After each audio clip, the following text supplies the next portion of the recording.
आप सभी दर्शकों को मेरा नमस्कार। दोस्तों, इस वीडियो के अंदर मैं आपके लिए लेकर आया हूं बिहार राज्य विश्वविद्यालय सेवा आयोग असिस्टेंट प्रोफेसर लेटेस्ट नोटिस। चलिए वीडियो की शुरुआत करते हैं। ये आप देखिए, बिहार राज्य विश्वविद्यालय सेवा आयोग पटना के द्वारा ये कल देर रात्रि को आवश्यक सूचना जारी की है। आपको बता दूं कि आयोग ने 2 विषयों को लेकर के और ये आवश्यक सूचना कल देर रात्रि को जारी की थी। तो पहली अपडेट आपके सामने है। दूसरी अपडेट जो है वो भी मैं आपको दिखाऊंगा। उसके अंदर आयोग के द्वारा जो रिजल्ट जारी किया गया था एक विषय का, उसके अंदर कुछ करेक्शन किया है, कुछ संशोधन किया है। तो अगर आप चैनल पर नए हैं तो चैनल को सब्सक्राइब जरूर कीजिएगा, क्योंकि यहीं पर आपको जो है बिहार असिस्टेंट प्रोफेसर से रिलेटेड संपूर्ण अपडेट देखने को मिलती है।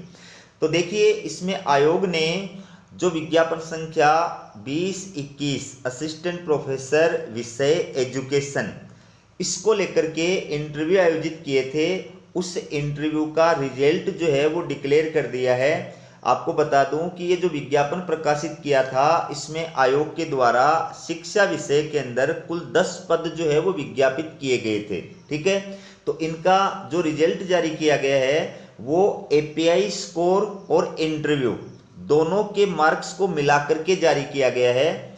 एपीआई स्कोर प्लस इंटरव्यू के आधार पर इनके कट ऑफ मार्क्स जो है वो निर्धारित किए गए हैं। अलग अलग कैटेगरी के कितने कट ऑफ मार्क्स रहे हैं वो आप अपनी स्क्रीन पे देख सकते हैं। अनारक्षित श्रेणी यानी यूआर कैटेगरी के जो कट ऑफ मार्क्स है वो 96.44 है।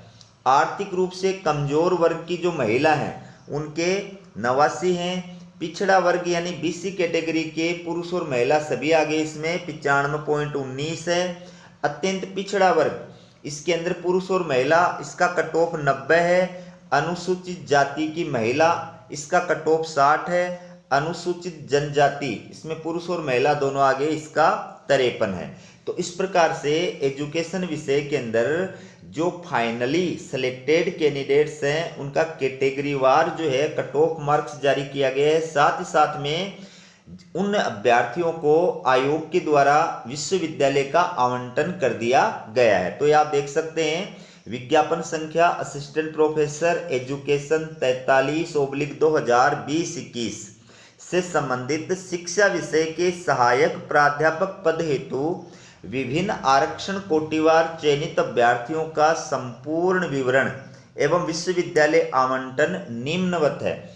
तो किन किन अभ्यर्थियों का यहाँ पर एजुकेशन विषय के अंदर फाइनली नियुक्ति के लिए सिलेक्शन हुआ है और किस अभ्यर्थी को कौन सा विश्वविद्यालय जो है वो अलॉट हुआ है, आवंटित हुआ है, उसकी जानकारी आप देख सकते हैं। सबसे पहले अनारक्षित कैटेगरी के अंदर, यूआर कैटेगरी के अंदर कौन कौन अभ्यर्थी हैं उनका सिलेक्शन हुआ है और उनको कौन सी यूनिवर्सिटी प्रदान की गई है।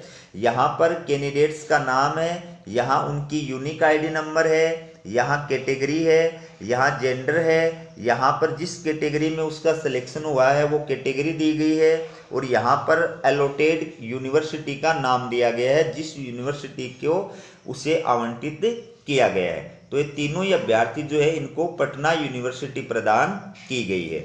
अगला जो कैटेगरी है वो है आर्थिक रूप से कमजोर वर्ग यानी ईडब्ल्यूएस कैटेगरी में जो चयनित अभ्यर्थी हैं उनकी सूची। तो यह आप अपनी स्क्रीन पे देख सकते हैं। ईडब्ल्यूएस कैटेगरी के अंदर मात्र एक अभ्यर्थी का इसमें सिलेक्शन हुआ है। बात करें पिछड़ा वर्ग यानी बैकवर्ड क्लास कैटेगरी के अंदर जो चयनित अभ्यर्थी है, इसके अंदर भी एक अभ्यर्थी का सिलेक्शन हुआ है। और इसके बाद में अत्यंत पिछड़ा वर्ग यानी ईबीसी कैटेगरी, इसमें जो चयनित अभ्यर्थी हैं उनकी सूची आप देख सकते हैं। इसके अंदर टोटल 3 अभ्यर्थियों का यहाँ पर आयोग के द्वारा फाइनली सिलेक्शन किया गया है। अनुसूचित जाति यानी एससी कैटेगरी के अंदर जो चयनित अभ्यर्थी है उसमें एक अभ्यर्थी का सिलेक्शन हुआ है और अनुसूचित जनजाति यानी एसटी कैटेगरी में चयनित जो अभ्यर्थी हैं उसमें फाइनली एक अभ्यर्थी का सिलेक्शन हुआ है। तो सभी अभ्यर्थियों को आयोग के द्वारा विश्वविद्यालय का आवंटन कर दिया गया है। अब इसमें आयोग ने कुछ पॉइंट कहे हैं, वो भी आप एक एक करके देखिए। सबसे पहली बात, उपरोक्त में कोई तकनीकी त्रुटि, टंकन त्रुटि या भूलवश हुई किसी त्रुटि के कारण संशोधन हो सकता है।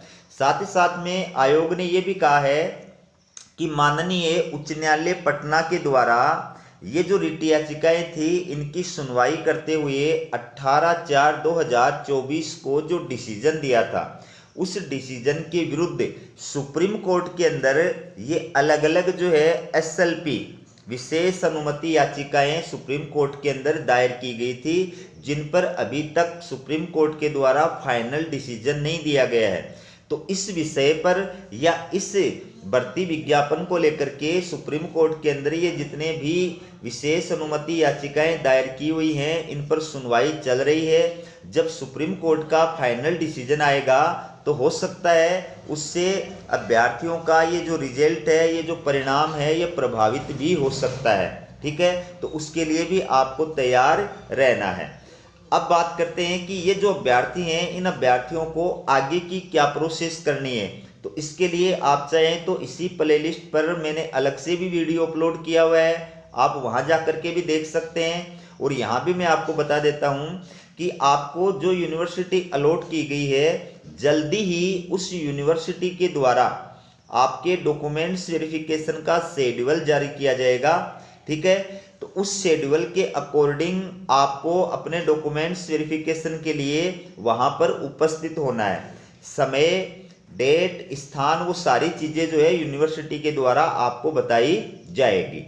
तो कौन कौन से डॉक्यूमेंट्स चाहिए वो भी आप मेरे वीडियो के अंदर जाकर के देख सकते हैं। तो वो सारे डॉक्यूमेंट्स आप बना करके तैयार रखें और जब भी संबंधित यूनिवर्सिटी के द्वारा डॉक्यूमेंट्स वेरिफिकेशन का शेड्यूल जारी किया जाएगा आपको वो सारे जो डॉक्यूमेंट हैं वो 2 सेट के रूप में, एक सेल्फ अटेस्टेड फोटोकॉपी का सेट और एक ओरिजिनल सेट, इसको लेकर के आपको वहां पर उपस्थित होना है। अब बात करते हैं दूसरा जो इसके द्वारा नोटिस जारी किया गया है वो किस विषय से संबंधित है और उसके अंदर क्या जानकारी प्रदान की गई है।